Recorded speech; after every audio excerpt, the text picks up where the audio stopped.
안녕하십니까, 회한사도입니다. 예, 오늘은 이제 여러분들과 함께 재심 재판에 대해서 한번 알아보도록 하겠습니다. 예, 일단 써보겠습니다.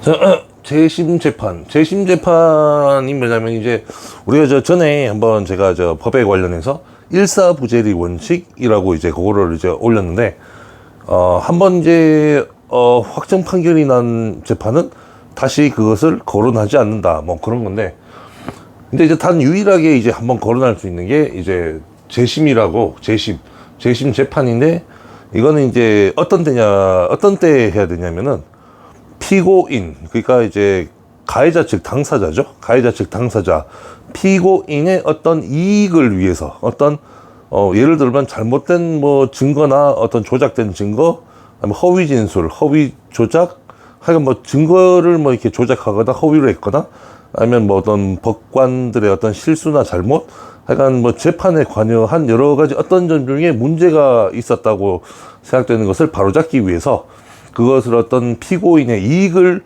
위해서 그것을 다시 재판을 다시 할 수 있는 것을 말하는데, 그걸 이제 재심 재판이라 하거든요. 그건 이제 절대로 그냥 피고인에게 불이익이 돌아간다면은 절대 재심 재판을 할 수 없습니다. 무조건 피고인에게 이익에 부합할 때만 재심 재판을 할 수 있는 겁니다. 예. 그러니까 피고인에게 불리한 재판은 절대 뭐 어떤 걸 거론하거나 다시 그것을 끄집어내서 재판하면 절대 안 되는데, 근데 대신에 피고인에게 유리한 정황이 있을 때는 그것을 재심 재판에서 다시 뭐 형을 더 감경한다거나 무죄로 한다거나, 아니면 혐의가 없음, 더 피고인의 이익에 부합할 수 있도록 그걸 할 수 있는 제도가 있습니다. 예.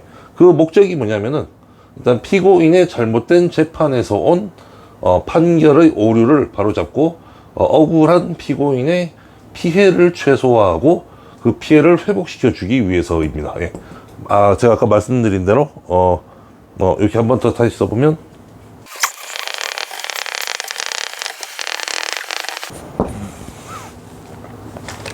예, 보시면 피고인의 이익에 부합한 재판을 위해, 예.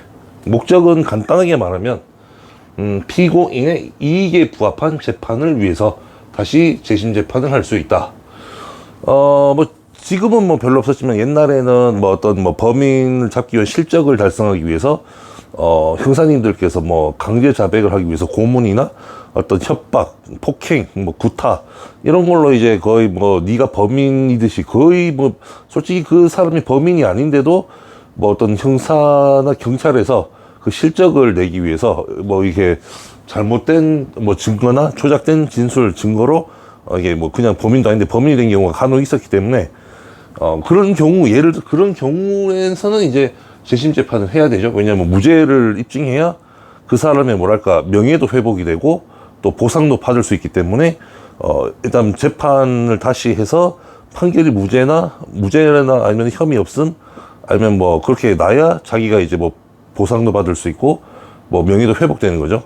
예. 왜냐면 자기가 죄도 안 졌는데 죄로 진 것처럼 돼버리면, 그 주위의 가족들의 지인이나 그를 알고 있는 사람들도 다 그 가족, 그 사람의 가족이나 그 사람도 다 나쁘게 보고 뭐 이렇게 수근수근거릴 수도 있고, 막 괜히 막 이렇게 가까이 안 하려 하는 그런 문제가 생기기 때문에, 그 사람의 명예를 회복시켜 주기 위해서라도 재심 재판을 해서 올바르게 다시 재판을 해야 한다는 그런 의미죠. 예.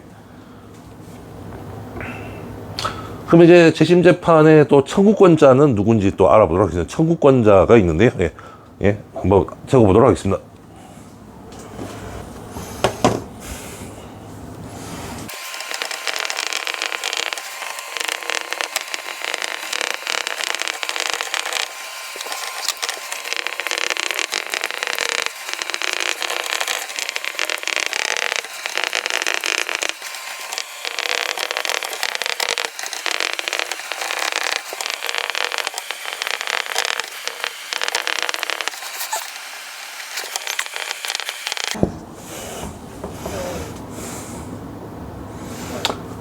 네, 제가 보시면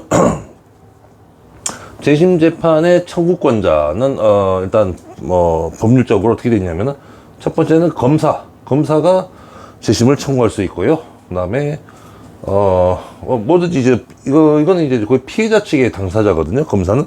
근데 이제 검사도 자기 양심적으로 피고인에게 뭔가 잘못된 증거나 뭐 어떤 잘못된 진술, 뭐 잘못된 정황으로 뭔가 억울한 재판이었다 생각되면 검사도 재심을 청구할 수 있습니다. 예, 그리고 유죄 선고를 받은 자, 유죄 선고를 받은 자는 피고인이겠죠. 피고인은 가해자 측 당사자죠. 예, 가해자 측 당사자.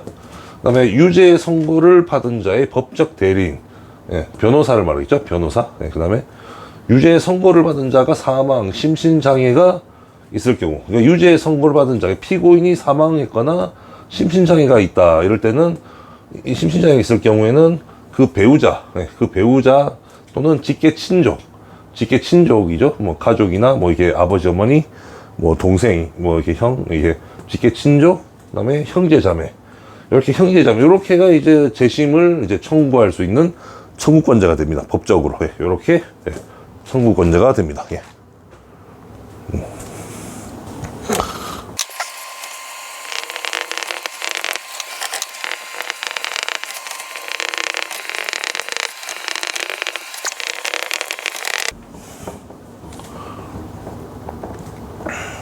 자, 보시면은 재심 재판에서 그 판결이 있잖아요. 판결이 재심 재판을 하는 이유가 피고인의 이익을 위해서라고 했잖아요. 그래서 만약에 재심 재판을 했는데 원 판결보다 형이 더 높아지거나 더 세져 버리면은 그 재심 재판의 원래 의미가 이제 사라지겠죠. 그래서 그 취지가 맞지 않기 때문에, 또 형사소송법 제 439조에 보면은 재심은 원판결의 형보다 중한 형을 선고할 수 없다. 이게 무슨 말이냐면 원판결보다 형이 더 세게 내려져서는 안 된다는 얘기입니다. 무조건 재심을 하면은 무조건 형이 더 낮춰져야지, 무조건 더 올라가거나 세지면은 이제 안 된다는 거죠. 그래서 옛날에 이제 조두순 사건이 이제 왜 뭐 12점 받았는데 너무 작다, 다시 그러니까 재심해서 무기징역이나 이렇게 좀 해달라 했는데, 그게 이제 법적으로 안 되는 이유가 뭐 무슨 일사부재리 원칙도 있고, 또 그리고 재심을 하기 위해서는 그 피고인, 그러니까 가해자 측의 당사자 조두순의 어떤 이익을 위해서 그 재심을 할 수 있는 거기 때문에 그 사람에게 더 가한 형을 가하거나 뭐 더 센 형을 더 높이기 위해서 재심을 하는 거는 원래 재심 재판의 원래 취지에 어긋나기 때문에 재심을 할 수 없었던 겁니다. 예. 오히려 재심을 해버리면 형을 더 낮춰야 되는 그런 결과가 발생할 수도 있기 때문에 오히려 재심을 안 하는 게 낫겠죠. 재심 안 해야 차라리 원판결에 확정대로 그 12년형이 되지만, 예를 들어 만약에 그냥 억지로라도 재심해버리면 10년으로 될 수도 있고 8년으로 내려갈 수도 있다는 거죠. 왜냐하면 재심 재판의 그 원래 목적이 피고인의 어떤 이익을 위해서기 때문에, 그러니까 피고인, 가해자 측의 당사자에게 더 유리하게 만들어주기 위해서 하는 거기 때문에, 그래서 재심을 할 수 없었던 겁니다. 그 조두순 사건이 그때. 예. 그래서 재심이라는 것은 항상 피고인의 이익에 부합할 수 있는 그런 판결이 내려져야 되기 때문에, 이제 그 재심은 원판결의 형보다 더 센, 그러니까 중한 형을 선고할 수 없다. 예. 더 세게 어떤 형을 내릴 수 없다는 거죠. 예. 그 뜻입니다. 예.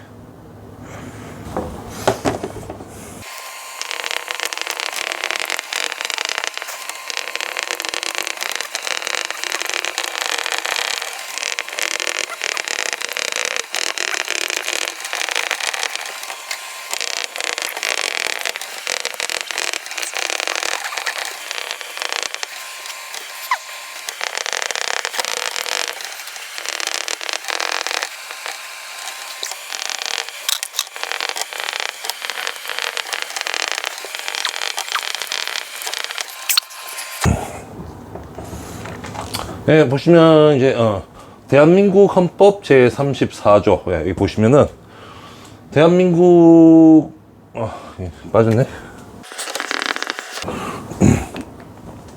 네, 대한민국 헌법 제 34조 보시면 대한민국 국민은 누구나 인간다운 생활을 할 권리를 가지고 국가는 사회 보장, 사회 복지의 어떤 증진을 위해서 노력할 의무를 진다. 네.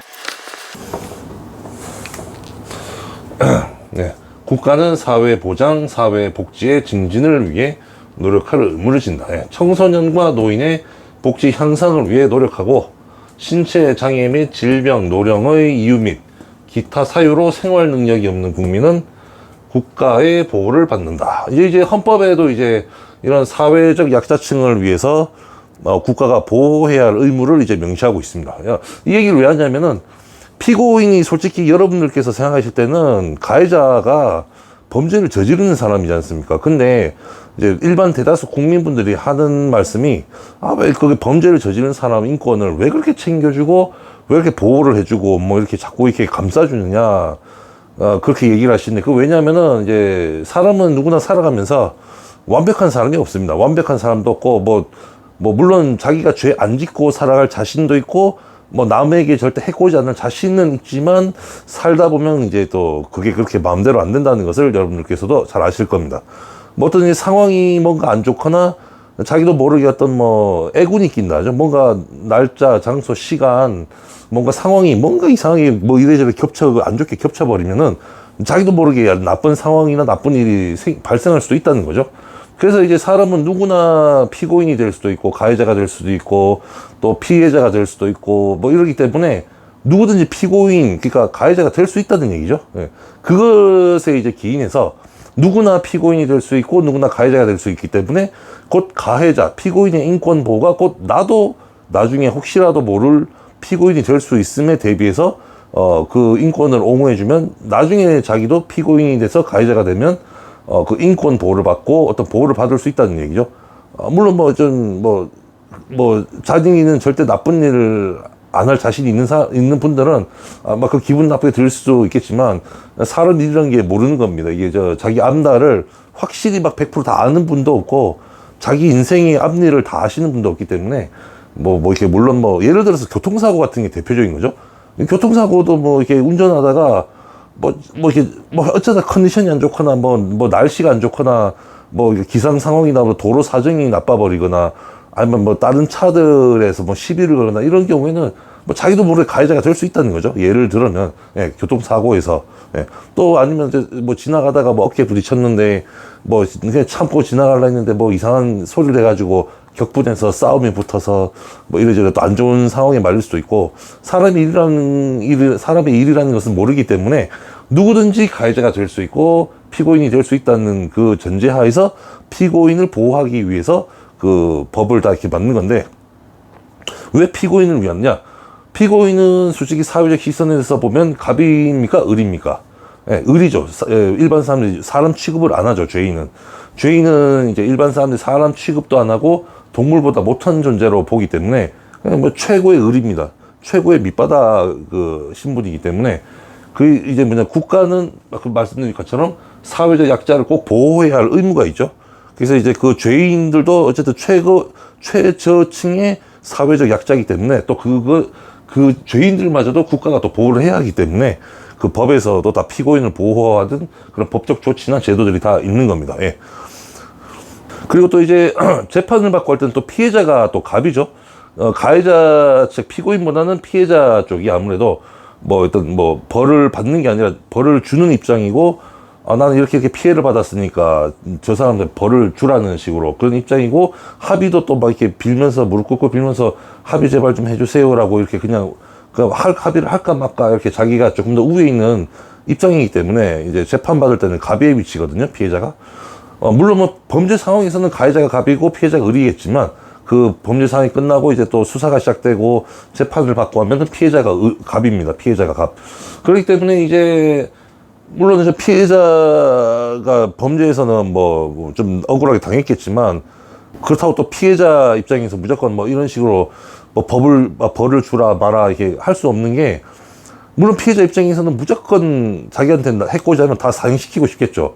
일단 다 사형시키고 싶기 때문에 법의 어떤 합리성이 이제 결여된다는 거죠. 법의 이제 처벌의 형평성하고 어떤 법에 있어서의 형평성에 이제 위배되기 때문에 그러니까 이제 이제 원래 저 법의 처벌이라는 것은 원래 각 개인이 하는 게 아니지 않습니까?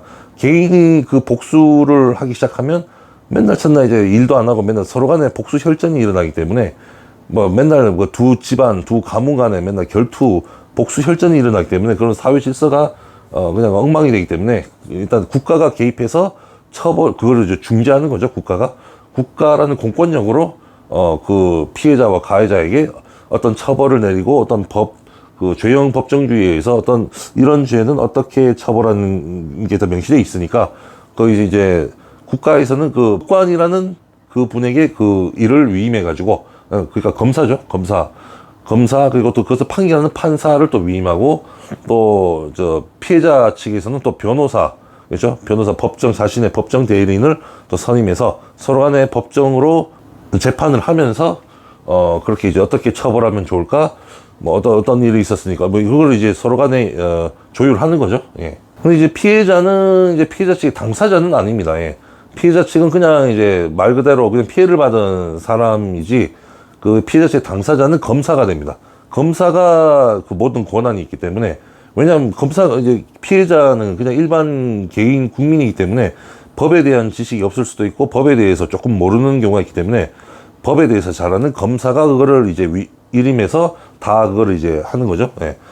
그러니까 이제 또 이제 가해자 측 당사자 피고인도 그 사람도 대부분 일반 국민일 가능성이 높기 때문에 변호사나 국선 변호인 또는 뭐 사선 변호사를 선임해서 서로 이렇게 법적으로 어떻게 하면 보호할 수 있을까? 어떻게 하면 자기를 방어하고 좀 더 자기가 지은 죄만큼 형을 받을 수 있을까? 이걸 서로 간에 또 조율하는 거죠.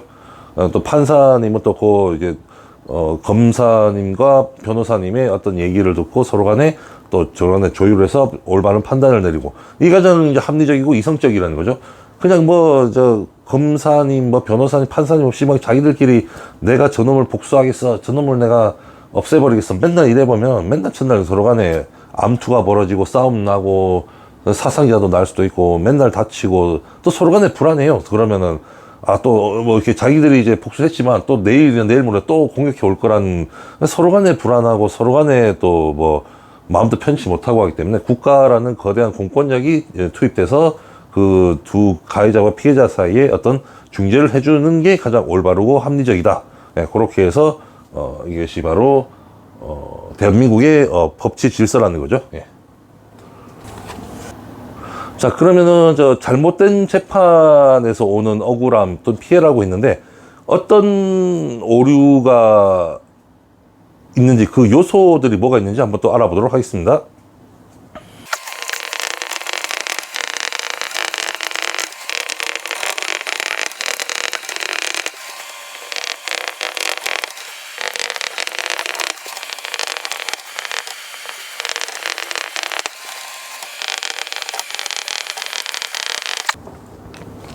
자, 보시면 재심 재판에서 그 원 판결에서 어떤 원 판결에 나온 그 원래 재판에서 잘못될 수 있는 부분의 오류의 요소가 어떤 것들이 있느냐면은 만약에 그 재판에서 뭐가 잘못됐다고 이제 뭐가 주장할 수 있는 부분이 허위 진술, 그 당시에 재판했을 때 허위 진술, 허위 증거, 조작된 증거, 조작된 진술, 그다음에 허위 증언, 그다음에 증인의 어떤 회유 부분, 회유가 돼서 뭐 잘못된 증언을 했다, 뭐 이런 거죠.